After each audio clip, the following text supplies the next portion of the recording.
sejam bem-vindos ao Trilha da Inovação. Nós estamos aqui para guiar você pelo universo das startups, da inovação e do empreendedorismo e te conectar com o futuro. Eu sou a Ana Médici e vou dividir com você como a inovação e a tecnologia estão transformando o mercado e o nosso dia a dia. O programa Trilha da Inovação é uma parceria entre o canal Empreender do Grupo Bandeirantes e a Infomoney. Os grandes eventos de inovação e startups são uma ótima oportunidade para conectar investidores, empreendedores, mentores e empresas. Esses eventos estão cada vez mais fortes no Brasil e unem milhares de pessoas com um só objetivo: transformar o mercado através da inovação.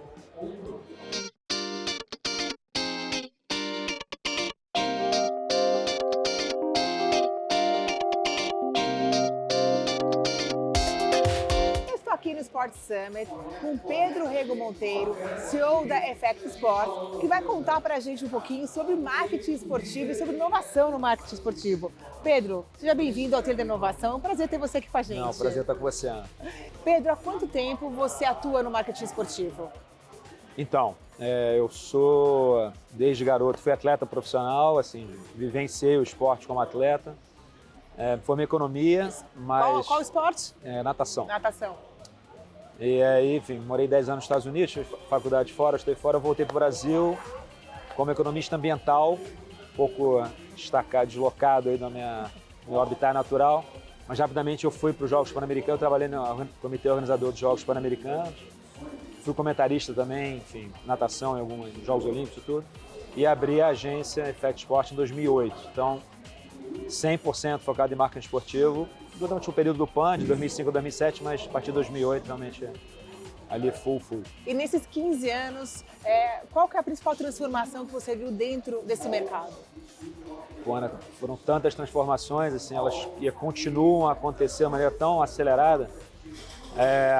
A gente foi, né, mudando muito quem a gente é, né, quem a gente era, quem a gente é ao longo desses anos. Assim, a gente começou muito trabalhando com mais live marketing, eventos, assim, e fomos agregando novas frentes, novas áreas de atuação, especialmente o digital, enfim. Então a gente foi respondendo um pouco à demanda quando a gente começou, redes sociais não existiam, né?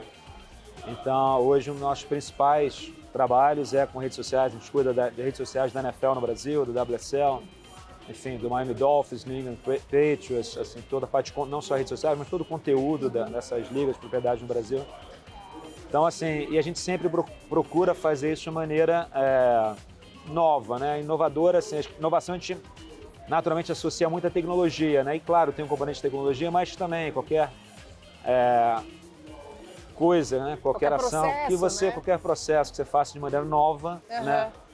E eu acho que isso nunca foi tão verdade, assim, a necessidade que não só na Effect Sport, mas todo mundo está tendo, de ser também um termo um pouco batido, mas disruptivo e inovador, assim, porque e muito atento, né, ao que está acontecendo, porque, por exemplo, a gente trabalha bastante ainda com eventos, né, e hoje você pode dizer, pô, cada vez mais o pessoal digitalmente conectado e o pessoal jovem muito fora dessa prática, né, muito mais, assim, eu acredito, não sou só eu, assim, que quanto mais conectado a gente estiver e estaremos cada vez mais, e quanto mais tecnologia houver, mais tempo livre a gente terá e mais necessidade até da gente, mais possibilidade em função do tempo livre, mais necessidade a gente vai ter de estar presencialmente conectado, de estar em eventos esportivos, de estar na natureza, enfim.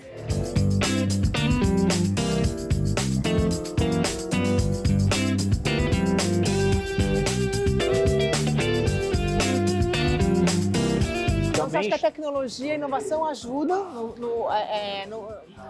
assim, o ser humano, enfim, acaba tendo mais tempo para conseguir se conectar também a outros tipos de atividade? Eu acho que isso ainda não é verdade, né? A gente está, acho que mais maluco que a gente estava, né? Falar isso parece ser realmente fora do...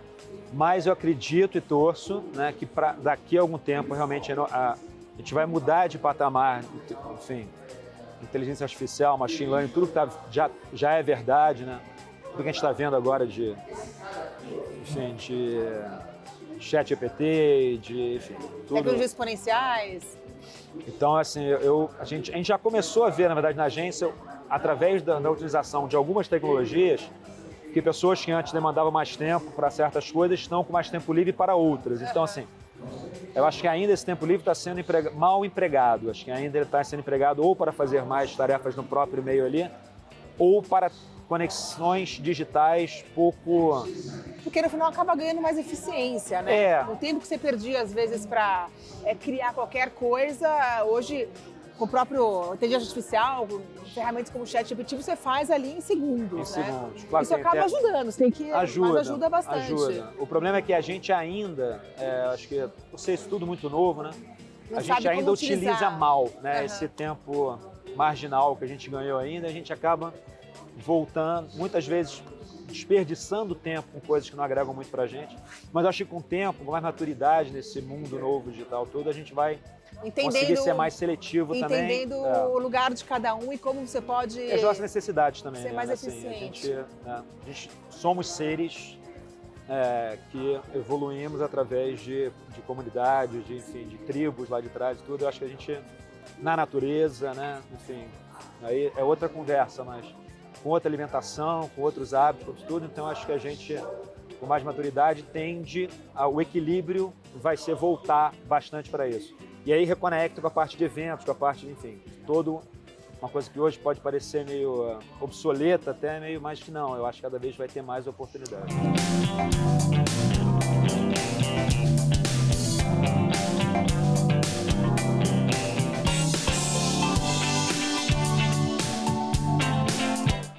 Na sua agência, né, dentro do marketing esportivo, você tem conexão com startups? Como é que funciona o trabalho de vocês em relação a novas ferramentas dentro do marketing esportivo? Sim, o tempo todo a gente representa no Brasil 2 startups, na verdade 2 que nem são mais startups, mas que ainda tem essa tecnologia chamada startup. Mas uma é a Player Maker, que é uma israelense, que é uma tecnologia que você usa nas chuteiras, especialmente futebol, mas que dá para você uma série de dados, né? Vários times pelo mundo estão usando, alguns times do Brasil também estão usando. A gente também representa a WSC, que é uma outra israelense. A israelense acabou virando, né, se tornando um super polo de inovação, tecnologia, startups. E essa é usada por todas as principais ligas mundiais e propriedades, assim, e ela possibilita que você faça highlights de conteúdos ao vivo em minutos e muito segmentados. Então você pode dizer, eu quero um jogo de futebol, eu quero um highlight ou da temporada, eu pegar tudo que é conteúdo da temporada. De várias mídias. De várias mídias e falar, eu quero 2 minutos de highlight de gols de cabeça feitos por jogadores da defesa. Enfim, é uma coisa realmente que você filtra e entrega para você um negócio ali que, de novo, já está sendo super utilizado em redes sociais, mas YouTube e todos os canais também. E ela puxa essas informações de várias mídias e essa informação ela já vem editada? Como é que ela chega até? Então, como você tem que ser detentor dos direitos, né, para poder usar a informação, mas qualquer liga, enfim, que tenha os direitos, ela consegue, usando os direitos que ela já tem, o conteúdo que ela já tem, imputar nesse sistema. Você tem quase infinitos filtros para, né, quero jogadores, enfim, um jogador específico, jogadores camisa 8, enfim. Você consegue fazer tudo o que você quiser e bota ali e ela entrega para você, de novo, em minutos, o highlight que você pediu. Então, assim. E hoje, através dessas ferramentas, o que vocês fazem? Fazem ações nas redes sociais? Fazem campanha de marketing? As duas coisas. A gente também é responsável por representá-los no Brasil, então a gente tem essa missão de tropicalizar. São produtos, né, que funcionam no mundo todo, mas que a gente vive num mercado, claro, que tem suas particularidades, né? A parte de direito, enfim. E outra área também que está evoluindo muito rápido e mudando muito rápido, tudo isso de direitos, né? Antigamente você tinha direitos 2 ou 3 players, hoje você tem quase infinitos players também. Então, entender quais são os detentores de direitos, para quem a ferramenta pode...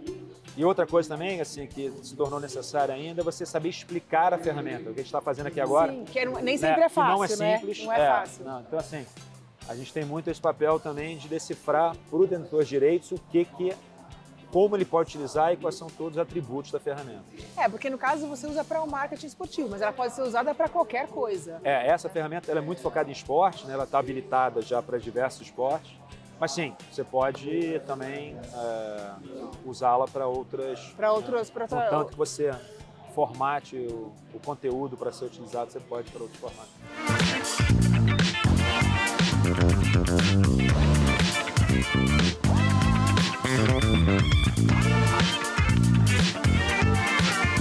Vocês também são responsáveis pela NFL no Brasil. Como é que é esse trabalho? Como é que é o mercado brasileiro?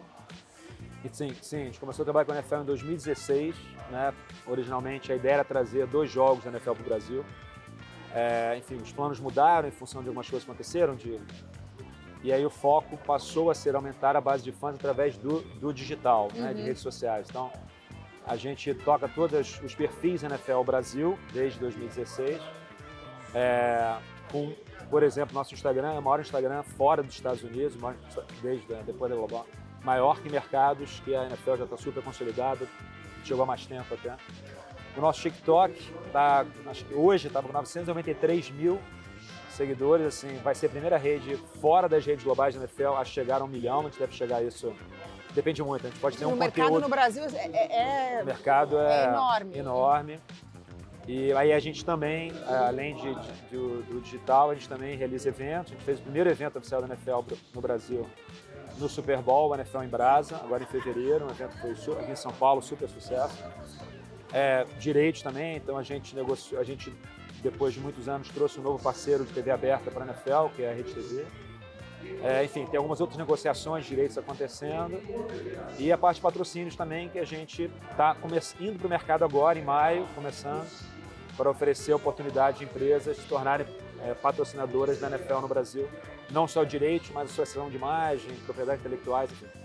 Então, E dentro desse mercado, como é que vocês organizam essa questão da inovação? Como é que vocês usam a tecnologia exponencial a favor de vocês, para vocês aumentarem essa base de fãs no Brasil? Então, o trabalho de base de fãs ainda é muito feito via digital, né? Na verdade, de conexão ali com fãs. Mas através das redes sociais a gente acaba não conhecendo tanto desse perfil de fãs, então a gente complementa isso sempre com pesquisas, tem pesquisas internacionais, a gente também usa pesquisas nacionais para entender melhor quem são esses fãs. Mas, assim, uma das missões nossas como NFL é, sim, continuar fornecendo material, conteúdo, quem já é fã. Quando a gente começou a trabalhar com a Liga em 2014, eram 4 milhões de fãs no Brasil, hoje já são mais de 35 milhões. Então, assim, houve um crescimento realmente exponencial aí quase. Mas a gente também, para aumentar essa base de fãs, a gente quer também falar com quem não é fã, né? Com quem está na periferia ali, quem é periférico do fã, mas também quem está desconectado, mas, por exemplo, o NFL em Brasa, esse evento que a gente promoveu, que a gente produziu, era um evento que a gente quis que fosse um evento muito atrativo também para o não fã. Então, experiência gastronômica muito conectada com o que tem nos Estados Unidos, que chama tailgate, você vai para o jogo mais cedo, muita atividade para crianças, enfim. Mas é isso, assim, a nossa missão permanente, é não desconectando do fã. A gente não pode criar conteúdos que o fã vai falar, pô, não está legal para mim, mas cada vez mais atrair, aumentar esse reach, esse alcance para trazer mais fãs para dentro.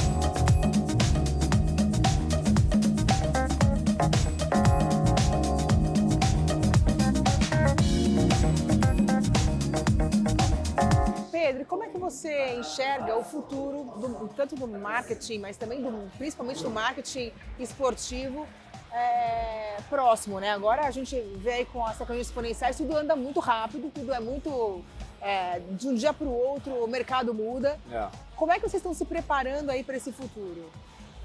É uma boa pergunta também, eu acho que está todo mundo pensando um pouco nisso, né? Eu deveria estar, né?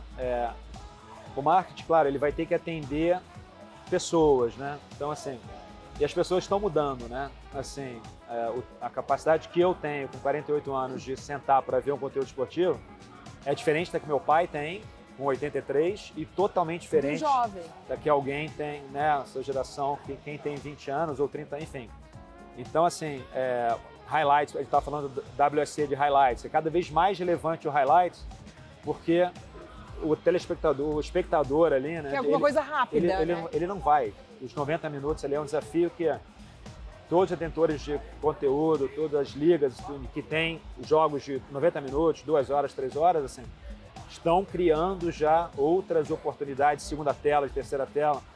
aposta esportiva acaba sendo também uma maneira de você, quase impossível hoje, até quem tem, né, quem não é tão jovem, assim, sentar e ficar realmente 2 horas só focado no que está acontecendo ali em uma tela só.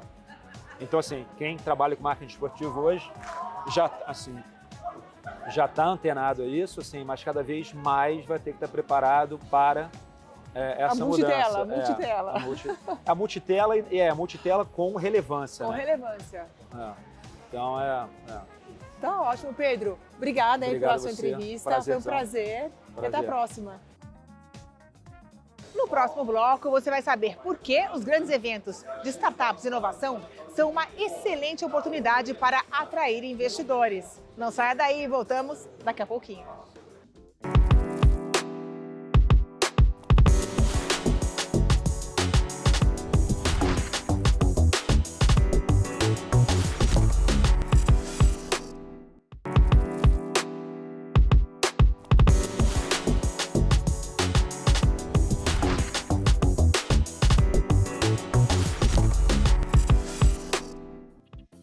Bom, eu estou aqui com a Maria Tereza Dias, da Sou Brasil Esporte. Ela também é ex-atleta e resolveu empreender e entrar para o mundo das startups. Maria, conta um pouquinho aí da sua trajetória. Bom, eu fui atleta de judô por muito tempo, passei aquele tradicional escolha entre trabalhar e estudar e acabei indo para o mercado de trabalho, mas sempre apaixonada por esporte, sempre querendo empreender e sempre querendo dar oportunidade, porque o Brasil é um celeiro de talentos, eu falo, né?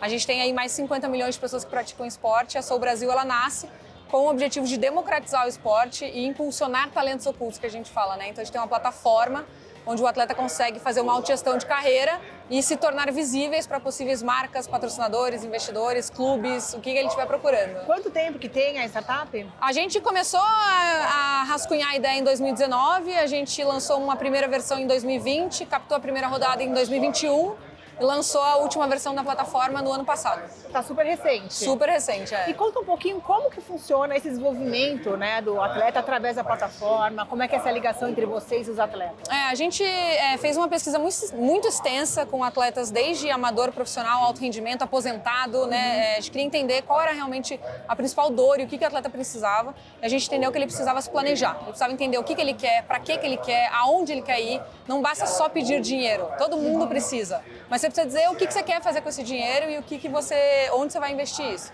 Então a plataforma, ela acompanha o atleta nessa jornada, seja qual for o objetivo dele, junto com os clubes, federações, confederações. Então ele consegue fazer planejamento financeiro, objetivo, histórico de lesões, competições. Então ele realmente planeja o que ele precisa e aí ele vai entender aonde que ele vai usar esse dinheiro, ele vai conseguir se posicionar melhor como produto, vai conseguir fazer melhor conexão com o mercado. Então a gente trabalha esse produto de uma maneira um pouco mais profissional.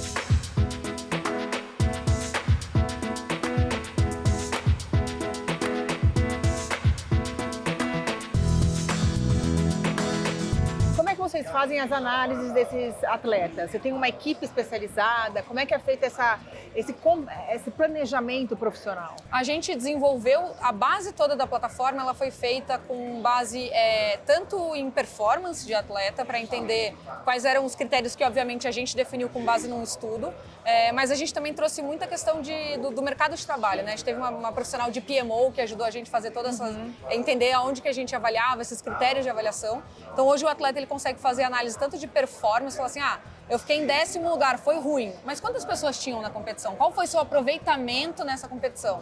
Então a gente traz muito essa análise de dados mesmo para dentro da plataforma e a gente definiu alguns critérios da Sou Brasil que define quando que um atleta está preparado mesmo para ser apresentado, digamos assim, para poder fazer essa captação. Então a gente definiu quase como um valuation de scorecard de startups. Então a gente definiu mais ou menos nessa pegada, só que voltado 100% para o atleta. Como é que vocês fazem a monetização?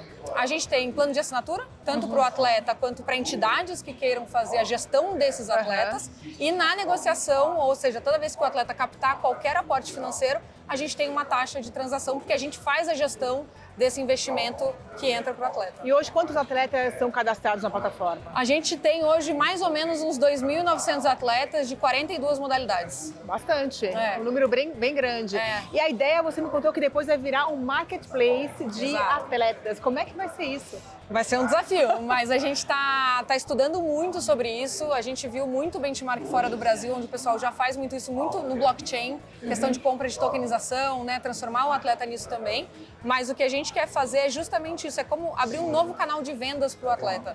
Às vezes eles ficam batendo muito na porta de empresa, querendo patrocínio, e a gente tem uma comunidade de brasileiros gigante que podem olhar para o atleta não só como uma caridade ou uma ajuda, mas sim como uma opção de investimento. Imagina se eu tivesse investido na Raíssa Leal há 10 anos atrás, né? Então é mais ou menos nessa pegada que a gente está indo.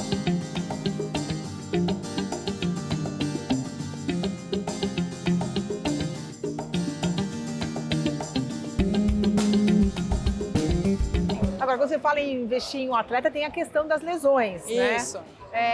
Como é que funcionaria nesse caso para um investidor? Qual que é a garantia que ele teria de investimento em um atleta que esse atleta não poderia, de repente, se lesionar e, enfim, e ter término da sua carreira? Tem algum tipo de seguro? Como é que é? Eu sempre paro para pensar, né, vindo de startup, assim, qual é o risco que o investidor tem quando você vai fazer um investimento numa startup que está começando? Sempre tem risco, né? Sempre tem risco. É um alto risco. A gente tem algum, no contrato, né, que a gente faz com os atletas, tem ali os riscos que são inevitáveis. Como, por exemplo, uma lesão ou alguma coisa que está fora do nosso controle, onde existe sim o risco do investidor não ter o retorno sobre esse investimento. Por isso que a gente faz o acompanhamento do atleta. Pô, se é um atleta que está sempre se lesionando, está com um problema, está com alguma coisa, ele talvez não seja um produto muito bom para a gente colocar ali como uma opção de investimento.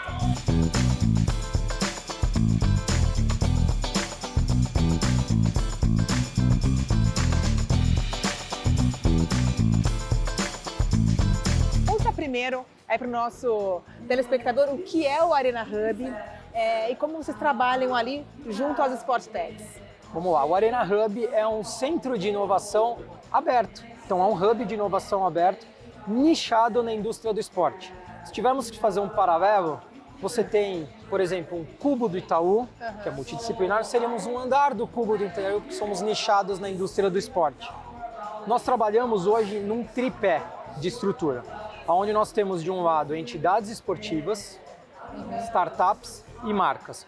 Por que num tripé? Porque a nossa indústria, que é a indústria do esporte, diferente de outros segmentos do mercado, por exemplo, de agro, no qual você tem empresas e startups e entre eles um corporate innovation, a gente tem a participação das entidades esportivas, que elas precisam ser transformadas digitalmente.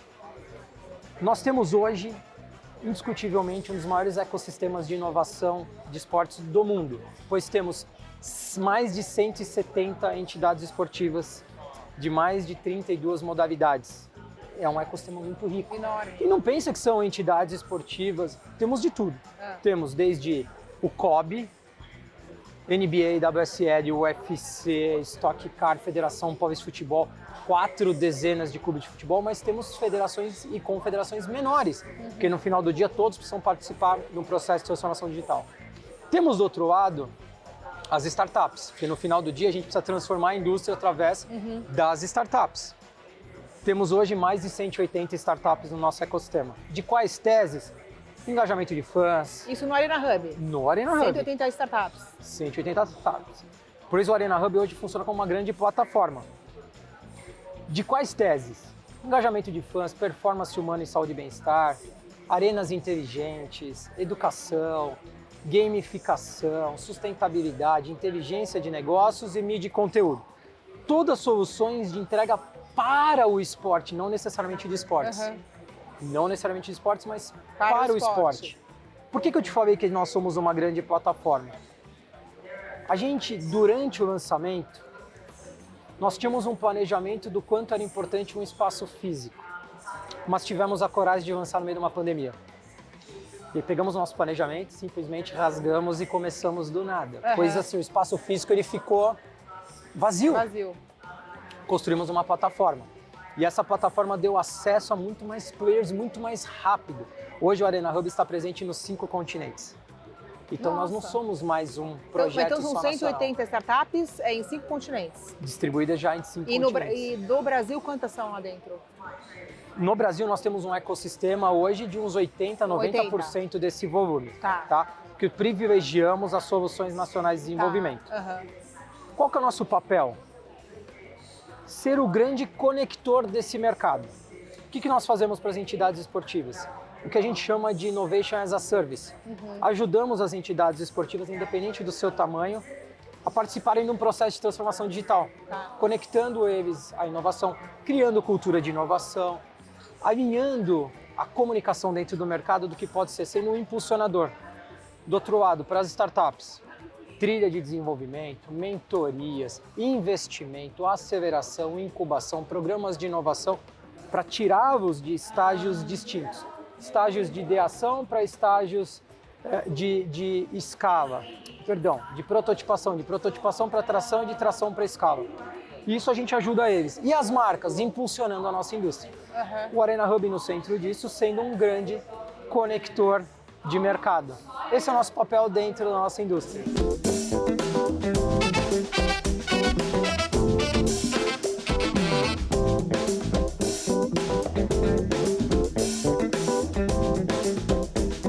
O programa Trilha da Inovação fica por aqui. Você pode nos acompanhar todas as quintas-feiras, às 11h30 da noite, no canal Empreender, no Grupo Bandeirantes ou nas plataformas digitais da Infomoney. Eu espero vocês no próximo programa. Até lá!